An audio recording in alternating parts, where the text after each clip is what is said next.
Oi, gente, bem-vindos ao meu canal. Eu sou Valesca e aqui vamos mergulhar no mundo dos livros que vão nos ajudar a entender mais sobre educação de filhos.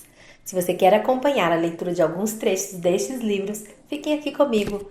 Toda semana vou trazer a leitura de trechos dos livros que estamos lendo lá no meu grupo de WhatsApp. Vou deixar o link na descrição do vídeo caso queira receber todos os dias áudios, PDFs, atividades e ofertas que disponibilizo lá. Você será muito bem-vindo. Já se inscreve, deixe seu like, seu comentário, compartilhe esse vídeo, ativa o sininho e vem comigo.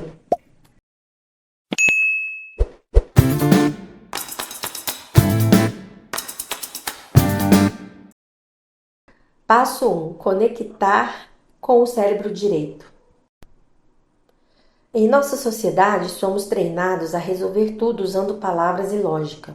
Contudo, quando o seu filho de 4 anos está absolutamente furioso porque não pode caminhar pelo teto como o Homem-Aranha, como o filho de Tina ficou uma vez, esse provavelmente não é o melhor momento para lhe dar uma aula introdutória sobre as leis da física. Ou quando o filho de 11 anos está magoado porque aparentemente a irmã dele está recebendo tratamento preferencial, como o filho de Dan se sente de vez em quando, a reação adequada não é apresentar uma tabela demonstrando que você repreende ambos da mesma forma. Em vez disso, podemos usar essas oportunidades para nos darmos conta de que nesses momentos a lógica não é nosso veículo primário para proporcionar sanidade à conversa. E isso parece um absurdo, não? Também é fundamental enfatizar que não importa o quanto os sentimentos de nossos filhos possam nos parecer sem sentido e frustrantes, são reais e importantes para eles. É vital que os tratemos assim em nossas reações. Durante a conversa de Tina com o filho, ela apelou para o cérebro direito dele, reconhecendo seus sentimentos. Ela também usou sinais não verbais, como toque físico, expressões faciais compreensivas, um tom de voz carinhoso e escuta imparcial. Em outras palavras, ela utilizou o cérebro direito dela para se conectar e se comunicar com o cérebro direito dele. Essa sintonia direito com direito ajudou a equilibrar o cérebro dele ou deixá-lo em um estado mais integrado. Então ela pôde começar a apelar para o cérebro esquerdo do filho e lidar com as questões específicas que ele havia levantado. Assim chega o momento do passo 2, que ajuda a integrar o esquerdo com o direito. Passo 2. Redirecionar com o cérebro esquerdo. Depois de responder com o direito, Tina pôde então redirecionar a situação com o esquerdo. Ela pôde redirecioná-la explicando logicamente o quanto se esforça para ser justa, prometendo deixar um bilhete enquanto ele dormia e traçando com ele uma estratégia para o próximo aniversário e sobre como tornar o dever de casa mais divertido. Os dois fizeram um pouco disso naquela noite, mas resolveram a maioria dos problemas no dia seguinte. Depois que ela havia se conectado com o cérebro direito dele, foi muito mais fácil conectar esquerdo com o esquerdo e lidar com os problemas de maneira racional. Ao conectar-se primeiro com o cérebro direito dele, ela pôde redirecionar o conflito com o cérebro esquerdo por meio de explicação lógica e planejamento, que exigiam que o hemisfério esquerdo dele entrasse na conversa. Essa abordagem permitiu que ele usasse os dois lados do cérebro de forma integrada e coordenada. Não estamos dizendo que conectar e redirecionar vá funcionar sempre. Afinal, há vezes em que uma criança simplesmente passou do ponto sem volta e as ondas emocionais simplesmente precisam arrebentar até a tempestade passar. Ou a criança talvez precise simplesmente comer ou dormir um pouco. Como Tina, você pode decidir esperar até seu filho estar em um estado de espírito mais integrado para conversar logicamente com ele sobre seus sentimentos e comportamentos. Também não estamos recomendando permissividade ou ultrapassar limites apenas porque uma criança não está pensando de maneira lógica. Regras sobre respeito e comportamento não são atiradas pela janela só porque o hemisfério esquerdo de uma criança está desligado. Qualquer comportamento inadequado para sua família, ser desrespeitoso, machucar alguém, arremessar objetos, por exemplo, deve permanecer fora de cogitação, mesmo em momentos de muita emoção. Talvez você precise interromper o comportamento destrutivo e afastar seu filho da situação antes de começar a conectar e redirecionar. Contudo, com a abordagem do cérebro por inteiro, compreendemos que normalmente é uma boa ideia discutir mau comportamento e suas consequências depois de a criança se acalmar, uma vez que momentos de inundação emocional não são os melhores para se aprender lições. Uma criança pode ser muito mais receptiva quando o cérebro esquerdo estiver funcionando novamente, e a disciplina poderá assim ser muito mais eficiente. É como se você fosse um salva-vidas que nada ao encontro da criança, passa os braços ao redor dela e a ajuda a voltar para a margem, antes de lhe dizer para não nadar tão longe da próxima vez. O segredo aqui é que quando seu filho estiver se afogando em uma inundação emocional do cérebro direito, você fará a si mesmo e a ele um grande favor se conectar antes de redirecionar. Essa abordagem poderá ser um salva-vidas que ajudará a manter a cabeça do seu filho acima d'água e evitará que você seja puxado para baixo com ele. Segunda estratégia do cérebro por inteiro: nomear para disciplinar, contando histórias para acalmar grandes emoções. Uma criança pequena cai e arranha o cotovelo. Um aluno da pré-escola perde um animal de estimação adorado. Um garoto de 10 anos enfrenta um valentão na escola. Quando uma criança vivencia momentos dolorosos, decepcionantes ou assustadores, isso pode ser avassalador, com intensas emoções e sensações corporais inundáveis. Cérebro direito. Quando isso acontece, nós, como pais, podemos trazer o hemisfério esquerdo para o momento presente, de modo que a criança comece a compreender o que está acontecendo. Uma das melhores maneiras de promover esse tipo de integração é ajudar a recontar experiências assustadoras ou dolorosas. Bella, por exemplo, tinha 9 anos de idade quando o vaso sanitário transbordou ao dar a descarga. A experiência de ver a água subir e derramar no chão a deixou relutante e praticamente incapaz de puxar a descarga depois disso.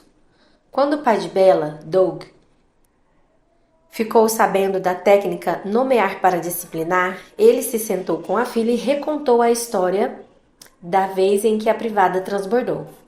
Ele a deixou contar o máximo de histórias que conseguisse e ajudou-a com detalhes, incluindo o medo persistente que ela sentira de dar descarga desde essa experiência. Depois de contar a história várias vezes, os medos de Bella diminuíram e acabaram desaparecendo. Por que recontar a história foi tão eficaz? Basicamente, o que Doug fez foi ajudar a filha a reunir o cérebro esquerdo com o direito para compreender o que havia ocorrido. Quando ela falou sobre o momento em que a água começou a verter no chão e como se sentiu preocupada e com medo, seus dois hemisférios trabalharam juntos de forma integrada. Ela envolveu o cérebro esquerdo, ordenando os detalhes e traduzindo a experiência em palavras, tendo então usado o cérebro direito ao revisitar as emoções que sentiu. Assim, Doug ajudou a filha a nomear seus medos e emoções para domá-los. Pode haver ocasiões em que nossos filhos não desejarão contar a história quando lhes pedirmos que o façam. Precisamos respeitar seus desejos sobre como e quando falar, especialmente porque pressioná-los apenas surtirá o efeito contrário. Pense nas vezes em que você preferiu ficar só e não ter vontade de conversar. Alguém que o tinha estimulado a conversar o fez falar e dividir o que estava sentindo. Em vez disso, podemos encorajá-los com tranquilidade, começando a contar a história e pedindo que eles deem detalhes e, se não estiverem interessados, podemos lhes dar uma folga e esperar que falem mais tarde. Seus filhos terão mais chances de responder se você usar tal estratégia ao iniciar esse tipo de conversa. Certifique-se de que o estado de espírito de vocês esteja bom. Pais experientes e terapeutas infantis também lhe dirão que algumas das melhores conversas que tiveram com crianças ocorreram com outro fato acontecendo ao mesmo tempo. Crianças falam e compartilham mais quando estão construindo alguma coisa, jogando cartas ou andando de carro, do que quando nos sentamos, olhamos diretamente para elas e pedimos-lhes que se abram. Outra abordagem que você pode usar se seus filhos não quiserem falar é pedir que façam um desenho do acontecimento, ou, se tiverem idade suficiente, escrevam sobre ele. Se perceber que relutam em conversar com você, estimule-os a falar com outra pessoa, um amigo, outro adulto ou mesmo um irmão que seja um bom ouvinte. Pais sabem o quanto contar histórias pode ser importante quando se trata de distrair ou acalmar os filhos, mas a maioria das pessoas não se dá conta dessa força poderosa. O lado direito do cérebro processa as emoções e as memórias autobiográficas, mas é o lado esquerdo que dá sentido a essas sensações e recordações. A cura de uma experiência difícil ocorre quando o lado esquerdo trabalha com o direito para contar novas histórias de vida. Quando aprendem a prestar atenção e a contar as próprias histórias, as crianças conseguem reagir de maneira saudável a tudo, de um cotovelo arranhado a uma perda ou trauma importante. Frequentemente, quando vivenciam emoções fortes, as crianças precisam ter alguém que as ajude a usar o cérebro esquerdo para dar sentido ao que está acontecendo. Colocar as coisas em ordem e nomear esses grandes e assustadores sentimentos do cérebro direito para lidar efetivamente com eles. É isso que contar histórias faz. Permite que compreendamos nós mesmos e nosso mundo, usando os hemisférios esquerdo e direito juntos. Para contar uma história que faça sentido, o cérebro esquerdo deve pôr as coisas em ordem usando palavras lógicas. O cérebro direito contribui com as sensações corporais, as emoções puras e as lembranças pessoais, para que possamos ver o todo e comunicar nossa experiência. Essa é a explicação científica que informa por que escrever diários e falar sobre um acontecimento difícil pode ser tão poderoso no caminho da cura. De fato, uma pesquisa demonstrou que dar um nome ou rotular o que sentimos literalmente acalma a atividade dos circuitos emocionais no hemisfério direito. Pelo mesmo motivo, é importante que crianças de todas as idades contem suas histórias, uma vez que isso as ajuda a tentar compreender suas emoções e os eventos que acontecem em suas vidas. Às vezes, pais evitam falar sobre experiências perturbadoras, achando que ao fazerem isso reforçarão o sofrimento dos filhos ou piorarão a situação. Na verdade, contar a história é frequentemente o que as crianças precisam fazer, tanto para encontrar o sentido do evento quanto para prosseguir para um lugar onde consigam se sentir melhores a respeito do que lhes aconteceu. Lembra-se do filho de Mariana, Marco, da história da Iauauó, no capítulo 1?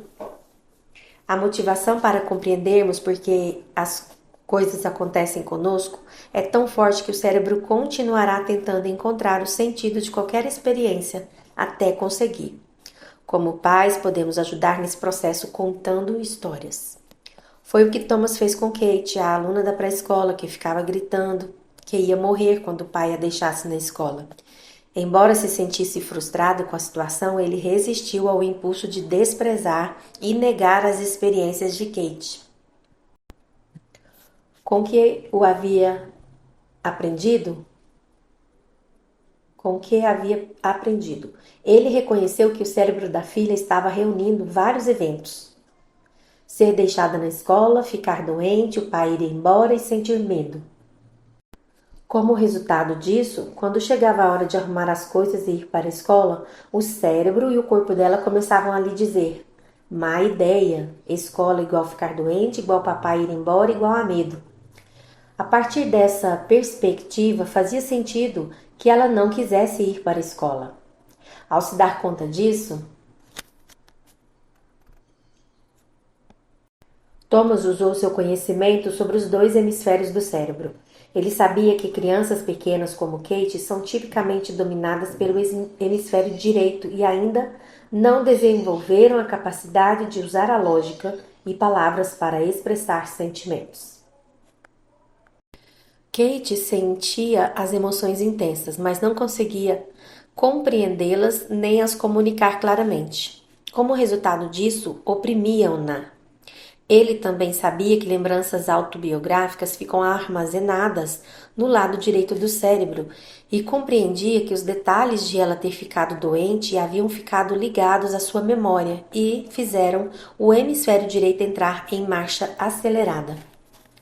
Depois que Thomas compreendeu tudo isso, soube que precisava ajudar Kate a encontrar sentido naquelas emoções usando o hemisfério esquerdo, utilizando a lógica, colocando os eventos em ordem e designando palavras a seus sentimentos.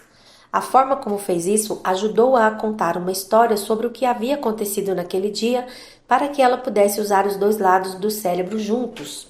Ele lhe disse: sei que está tendo dificuldade em ir à escola desde que ficou doente. Vamos tentar nos lembrar do dia em que você passou mal na escola?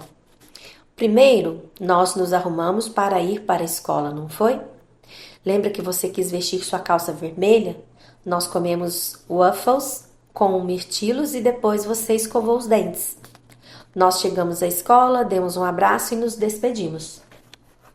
Você começou a desenhar na mesa de atividades e eu acenei para você. Então, o que aconteceu depois de eu ir embora? Kate respondeu que se sentiu mal. Thomas continuou. Sim, sei que isso não foi legal, não é mesmo? Mas daí a professora cuidou muito bem de você e soube que você precisava do papai. Então ela me ligou e eu fui para lá imediatamente. Não foi muita sorte ter uma professora que cuidou de você até o papai chegar? Daí o que aconteceu? Eu cuidei de você e você se sentiu melhor. Thomas então enfatizou que foi para a escola imediatamente, tudo ficou bem e garantiu a Kate que sempre estaria lá quando ela precisasse dele.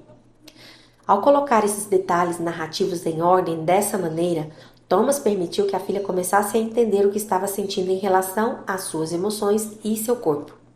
Ele conseguiu ajudá-la a criar algumas novas associações de que a escola é segura e divertida, fazendo-a se lembrar de várias coisas que gostava na escola. Juntos escreveram e ilustraram um livro que contava essa história, mostrando-a em seus lugares preferidos na sala de aula. Como as crianças costumam fazer, Kate quis ler o livro feito em casa sem parar. Não demorou muito para ela recuperar o amor que sentia pela escola, e essa experiência não exerceu mais um grande impacto sobre ela. Na verdade, aprendeu que poderia superar o medo com o apoio das pessoas que a amam. Enquanto Kate estiver crescendo, seu pai continuará ajudando-a a encontrar sentido em suas experiências. Esse processo de contar histórias será uma forma natural de lidar com situações difíceis, fornecendo-lhe uma ferramenta poderosa para enfrentar as adversidades até a fase adulta e durante toda a vida. Até mesmo crianças mais novas do que Kate, com 10 a 12 meses de idade, reagem bem ao ouvirem o relato do que se passou com elas. Imagine, por exemplo, uma criança pequena que tenha levado um tombo e arranhado o joelho. O cérebro direito, que está completamente no momento presente e conectado com o corpo e o medo dela, sente dor. Em algum nível, ela se preocupa com o fato de a dor nunca ir embora. Quando a mãe conta a história da queda, designando palavras e ordenando a experiência, ajuda a filha a envolver e desenvolver o cérebro esquerdo, explicando o que aconteceu. Ela simplesmente caiu, para que ela possa compreender por que está sentindo dor. Não subestime o poder de uma história para atrair a atenção de uma criança. Experimente agir assim se tiver um filho pequeno. Você ficará impressionado com o quanto isso pode ser útil e o quanto ele ficará ávido por ajudar a contar histórias futuras quando se machucar ou sentir medo. O método nomear para disciplinar é igualmente poderoso com crianças mais velhas. Uma mãe que conhecemos, Laura, usou essa técnica com o filho Jack, que sofreu um pequeno acidente de bicicleta quando tinha 10 anos e ficava nervoso toda vez que pensava em pedalar. Eis como ela o ajudou a contar a história, para ele compreender o que ocorria dentro de si. Você se lembra do que aconteceu quando caiu? Estava olhando para você ao atravessarmos a rua, não vi a grade do esgoto. E o que aconteceu depois disso? Minha roda ficou presa na grade e a bicicleta caiu em cima de mim. Isso foi horripilante, não foi? Foi. Não sabia o que fazer. Só segui pela rua sem conseguir ver o que estava acontecendo. Deve ter sido assustador algo assim acontecer do nada. Você lembra o que houve depois? Laura continuou ajudando Jack a contar toda a experiência. Juntos, ambos conversaram sobre como, no fim, tudo se resolveu depois de algumas lágrimas, carinho, curativos e o conserto da bicicleta. Então falaram sobre tomar cuidado com grades de esgoto e prestar atenção no trânsito, o que ajudou Jack a se libertar da sensação de impotência. Os detalhes de uma conversa dessas obviamente mudarão de acordo com a situação, mas note como Laura obteve o relato do filho, deixando-o assumir um papel ativo no processo de contá-lo. Basicamente, ela agiu como facilitadora, estabelecendo os fatos do acontecimento. É assim que histórias nos capacitam a seguir em frente e administrar os momentos em que nos sentimos fora de controle. Quando conseguimos atribuir palavras a nossas experiências assustadoras e dolorosas, quando fazemos as pazes com elas, frequentemente se tornam muito menos assustadoras e dolorosas. Quando ajudamos nossos filhos a nomearem suas dores e seus medos, nós os ajudamos a discipliná-los. Neste capítulo, demos a você vários exemplos de como ajudar seus filhos a integrarem o cérebro esquerdo com o cérebro direito. Também poderá ser útil conversar com eles e explicar alguns princípios básicos sobre as informações de que acabamos de tratar. Para ajudar você, veja algo que poderá ler com eles. Escrevemos o texto pensando em crianças com idade entre 5 e 9 anos, mas você deve se apropriar dele e adaptá-lo para a idade e o estágio de desenvolvimento de seus filhos, integrando a nós mesmos, conectando nossos cérebros esquerdo e direito. Agora que sabe mais sobre os lados esquerdo e direito do cérebro, pense na sua própria integração. Quando se trata de criar filhos, você tem o cérebro direito dominante? Costuma sucumbir a avalanches emocionais, deixando seus filhos submersos no próprio caos e medo? Ou talvez sua tendência seja viver um deserto emocional de cérebro esquerdo, sendo rígido em suas reações e tendo dificuldade de ler e reagir às emoções e necessidades deles? Aqui seguem as palavras de uma mãe que se deu conta de que interagia principalmente com o filho pequeno usando apenas um lado do cérebro. Fui criada em uma família militar. É desnecessário dizer que não sou meiga. Sou veterinária e fui treinada para resolver problemas, o que não me tornou uma pessoa muito empática. Quando meu filho chorava ou ficava chateado, tentava fazê-lo se acalmar para ajudá-lo a resolver o problema. Isso não o auxiliava e às vezes aumentava o choro. Então afastava-me e esperava até ele se acalmar. Recentemente aprendi a tentar primeiro me conectar emocionalmente. Cérebro direito com cérebro direito. Algo totalmente estranho para mim. Agora abraço meu filho, escuto e até tento ajudá-lo a contar sua história, usando tanto o cérebro esquerdo quanto o direito juntos. Então conversamos sobre o comportamento ou resolvemos o problema. Tento me lembrar de me conectar primeiro e depois resolver a situação.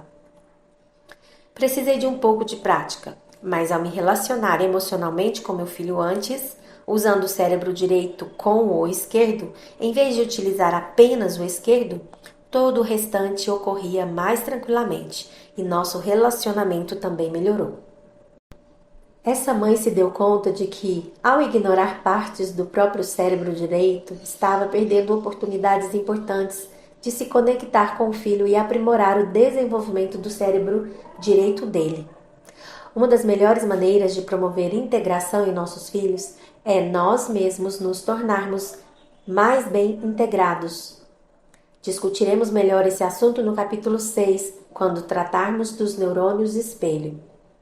Quando os cérebros direito e esquerdo estão integrados, Podemos analisar a criação de filhos tanto de um lugar pé no chão, do cérebro esquerdo, que nos permite tomar decisões importantes, resolver problemas e impor limites, quanto de um lugar do cérebro direito, emocionalmente conectado, onde temos consciência dos sentimentos e sensações de nosso corpo e nossas emoções, para atender de maneira amorosa às necessidades de nossos filhos. Assim estaremos criando filhos com nossos cérebros por inteiro. E se você chegou até aqui, de coração, muito obrigada! Isso mostra que você se importa de verdade em oferecer o melhor para os seus filhos. E isso já é um passo gigante na jornada da educação com amor e consciência. Se esse vídeo te ajudou de alguma forma, quero te pedir novamente, deixe o seu like, se inscreve no canal e ativa o sininho, porque aqui tem sempre conteúdo pensado com carinho para apoiar tanto você, mamãe, quanto você, papai. E tem mais um vídeo incrível aqui no canal que está aparecendo na tela agora. É só clicar e continuar essa jornada com a gente. Um grande beijo e até o próximo vídeo.